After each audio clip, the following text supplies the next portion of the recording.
There are many philosophies on how to market and sell a house. Do you make it broadly appeal to everyone? What about problems that you know buyers are going to have? How do you appeal to the buyer that is ultimately going to pay the absolute highest price? All that and more coming up.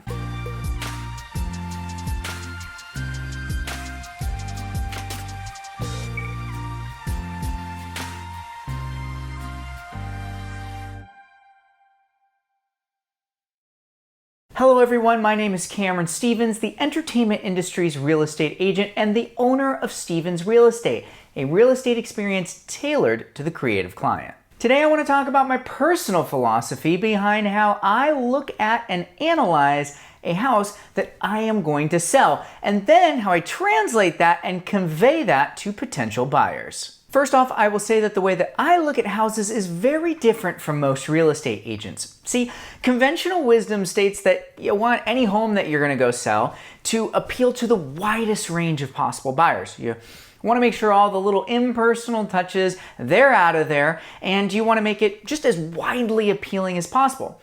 That way, not only do you have the chance to get the most amount of people interested and then submitting an offer, but it also allows a blank canvas for potential buyers to see their dream home overlaid onto yours. There are actually multiple problems with this philosophy, especially within the Los Angeles market. See, first off, we don't have tract homes. We are a mix of many different architectural styles built in many different eras with very little of what one might think of as suburban tract homes. Not only that, our high prices put housing itself into a category that if you can indeed afford to purchase a home, you're very unlikely to want it to be just like everyone else's. So why would you pay so much if it wasn't unique in some way? Finally, the remaining problem is one that's not so obvious, but it's glaring once you realize it. See, if you are marketing a home as appealing to everyone, you are inevitably diluting your appeal to the smaller selection of buyers that will truly love your home, and they are the ones willing to pay the highest price possible. Really quick, if you happen to like videos like these, hit subscribe, hit follow, whatever platform that you're on. That way you can stay up to date with all sorts of great information related to Los Angeles real estate. Okay, so I stated my problems with the broad appeal approach. I have a different philosophy that I approach almost every single home I sell with. There are three major things that I identify, and I structure how I pitch those in every piece of marketing material and also how I verbally present a home to potential buyers. I identify three things: big wins, big detractors, and the deal sealer. Okay, fun names, Cameron, but what are these? Well, let's start with the kind of more obvious one, the big wins. Well, these are unique aspects to the home that are actually likely to appeal to many people, but specifically due to their uniqueness. That's the difference. It could be original hardwood floors. It could be custom kitchen cabinetry. It could be large walls of windows, an outdoor deck, maybe lush sculpted landscaping. It could be as simple as that bright pop of color on the front door. It could be as dramatic as city light views. It could be something intangible like a breakfast nook that just feels like a cozy place to curl up. What we are looking for here are as many big wins as possible, and if we don't have them, we can create them, and if we do have them, we want to focus on them. We want to highlight them somehow. We could dress them up, maybe add some lighting, or we just make sure that there's a major focus on those things during the tour. See, these are things that people like because they are unique. They are usually character aspects that ultimately appeal to a broad range of people. They're things that are not in all homes, but close to everybody, or they're going to want it, and at least they're going to get excited about it in some way. And then I go and I passionately highlight them because they're going to be an easy sell. They're the big wins. Okay, now for the big detractors. These are things that they can be scary to people, especially to the seller, but they really shouldn't be. I always try to get ahead of as many of them as possible. And when I do my early walkthroughs of the house, when I'm analyzing how I'm going to go about selling the house, I think to myself, okay, what are the major problems that I'm going to have to provide solution to? What is the first thing, say, that most home buyers are going to feel like they have to remedy as soon as they move in, or maybe even prior to moving in?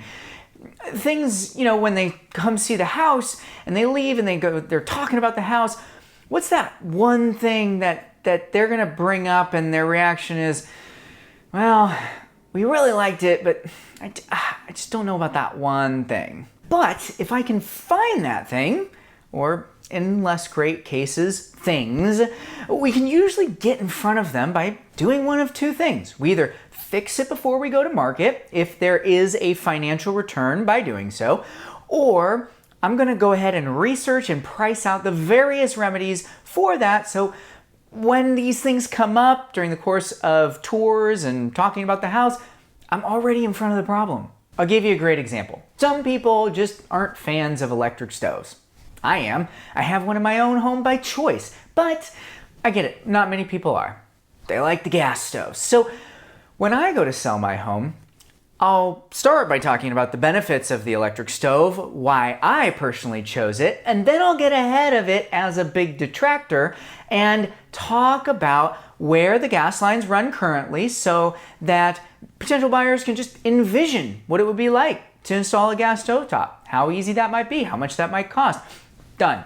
So even if it wasn't a problem to a particular buyer, now it just seems like they have options and they don't even need to think about it. Now, problems can arise when I'm able to successfully identify what that big detractor is, and either it doesn't bother the homeowner, or in some cases, they actually love it. That's when things can get a little dicey, and then I have to explain that the quirky purple room with the velvet carpet might have brought them a lot of joy, but every single person that's coming through the house is going to want it gone immediately.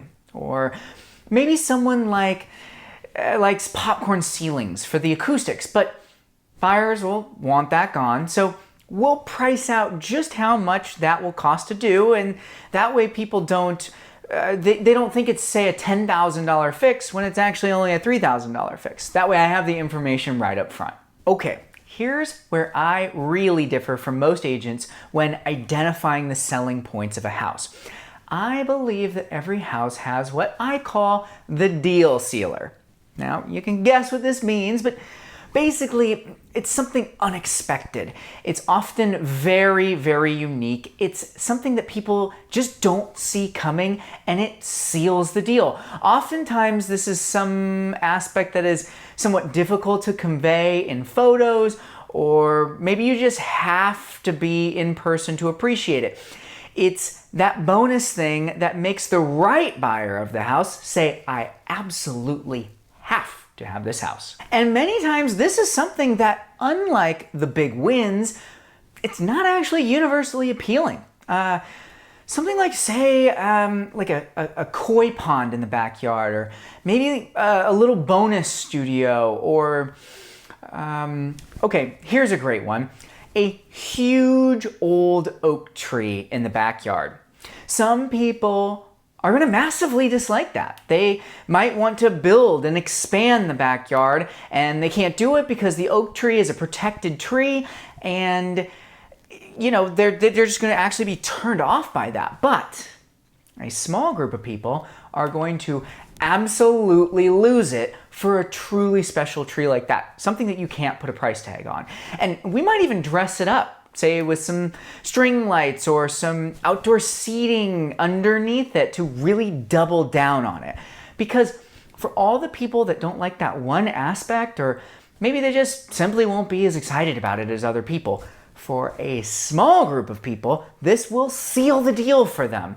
And what I want to do is make sure that the right people leave the house that I'm selling and tell their real estate agents the following words.